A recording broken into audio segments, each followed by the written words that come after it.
This video is looking at programming basics and taking a look at strings. So we have already looked at the 5 different data types that you can get, and this one's going to be looking a bit more in detail at strings and what we can do with them. So strings are a group of characters. So if you think of one character as a letter, lowercase, uppercase letter, things like question marks, exclamation marks, pound signs, and so on. They are characters, and a string is any group of characters. That could be one word or it could be a full sentence.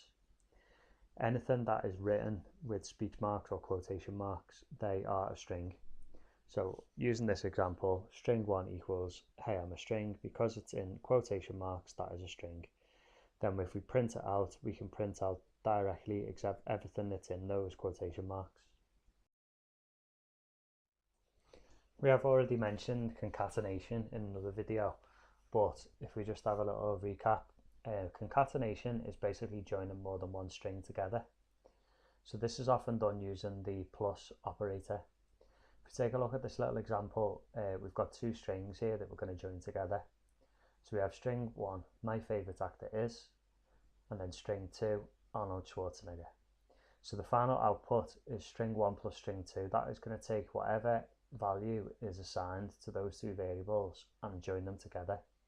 Then when we do print final output, that prints out the full sentence with both of those strings. If we do put a little space in between 2 speech marks and add that in between them, then you'd add a little space in between them. Otherwise, the 2 strings will be directly next to each other with no gap. A lot of the course content that you need to do, and a lot of computer programmers, when we actually start making them, we need to manipulate some strings. For example, if you want to automatically create a username for somebody, you could take different string values, use a bit of concatenation, a little bit of string manipulation, and you can create a username automatically for someone. So string manipulation is when we edit and can change strings using functions. So there's pre-built functions into a lot of programming languages that allow you to directly manipulate the string.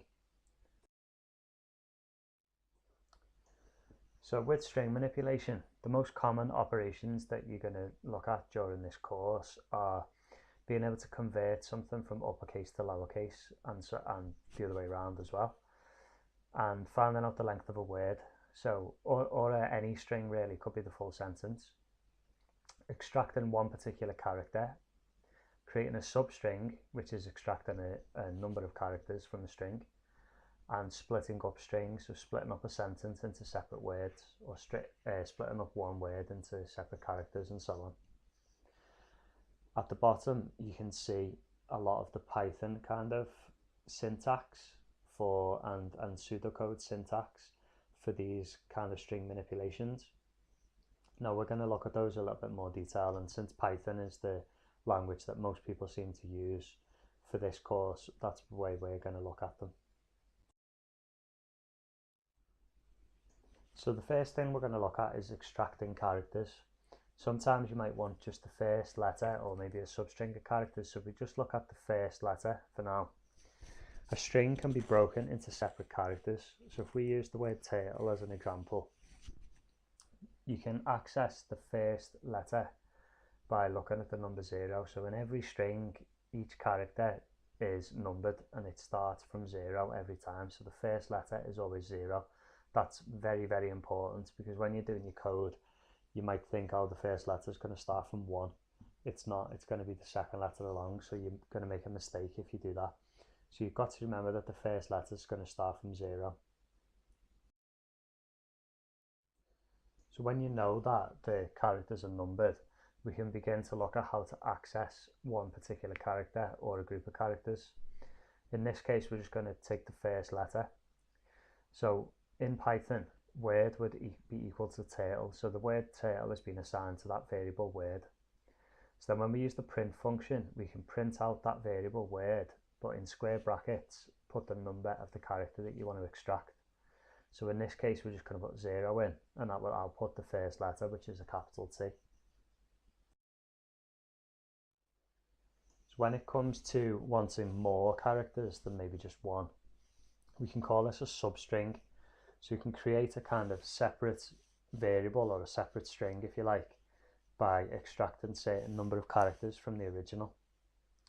So if we start with the same word again with turtle, and we assign that to the variable word in Python, now we're going to print out this time, instead of putting a 0 in the square brackets, we're going to put 0:3. And what that does is it tells you the starting point. So you want to start from the first letter, and whatever you put after the colon is how many characters you want from that string. So if I put 3, it's going to take the first 3 letters from 0. If I put 5, it'll take 5 letters, so it'll be TURTL. If I put 6, it'll be the full word, and so on.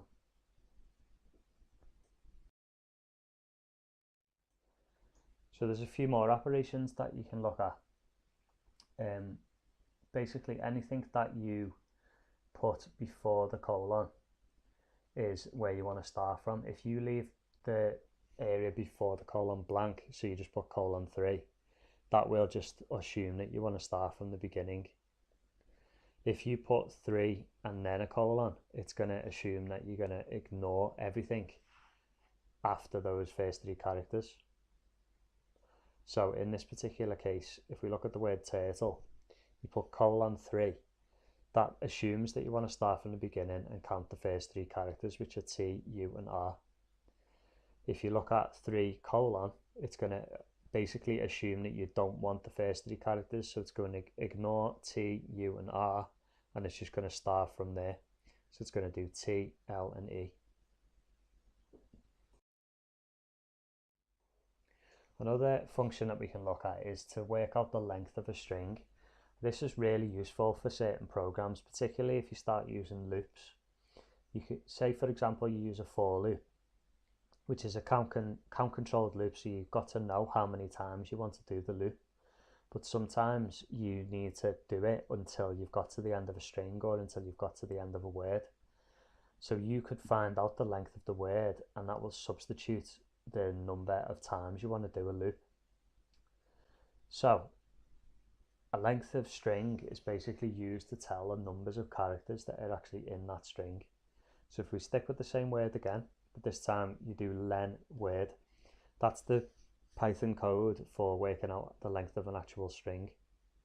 So in this particular case, it's going to output the length of this word, which is 6.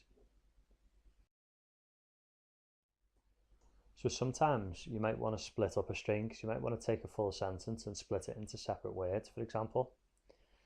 So you can split up strings using the split function. So this is obviously used to take a sentence and extract each word, or you can use the split function occasionally for other purposes, like maybe to split up one word into separate characters. So if we look at this particular sentence, so crazy old YouTube man, I'm not saying that to describe me by any means, but if we do print sentence.split, that is going to perform the split function on sentence and then print it out. So what that does is it basically creates a new string for each of the words in that original string. So whatever you put in the brackets that come after split, that is the character that it looks for that you want to split it when it finds it. So for example, in this string, you've got crazy space old space YouTube space man. So every time it hits a space, because that's what's after split, it will automatically split it into a new string. If I was to put commas between each word, I would need to put a comma in those brackets. If I had to put colons between each word, I'd need to put a colon in those brackets. So occasionally you might need to split a string up and then use part of that string for something.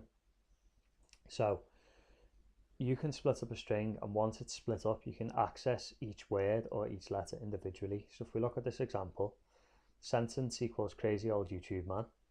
So the first word, so word 1 is sentence.split with the normal brackets because it's looking for each space, and then square bracket 0 after it. That will pick out the first word of the new substrings that I've picked. If I was to change that to 1, it would be old. If I was to change it to 2, it would be YouTube. Change it to 3, it would be man. Then with letter, use basically the same structure as a 2D array. So you'll do letter 1 equals sentence.split, and then you have two sets of square brackets. The first one picks the first string, the first word, and the second one picks the character from that word. So in this case, the 0 at the second one would be the C. If I was to put 1, it would be R, 2, A, 3, Z, and 4, Y. I think the best way to get your understanding right up and to fully understand what's actually happening with all of these string manipulations is to actually do them yourself. So if you have a little go on Python and try doing the kind of different syntax that we've talked about here and do some of the different functions. So for example, word.upper, if you do that into Python and print out the output, then you're going to get uppercase W, O, R, and D. If you do the same with uppercase word and make it into lowercase, then you could figure out the length of the word, you could do all the different substrings and just have a little practice. By the time you've done that, it should all make a little bit more sense for you. Thanks for taking the time to watch this video. Please hit like and subscribe.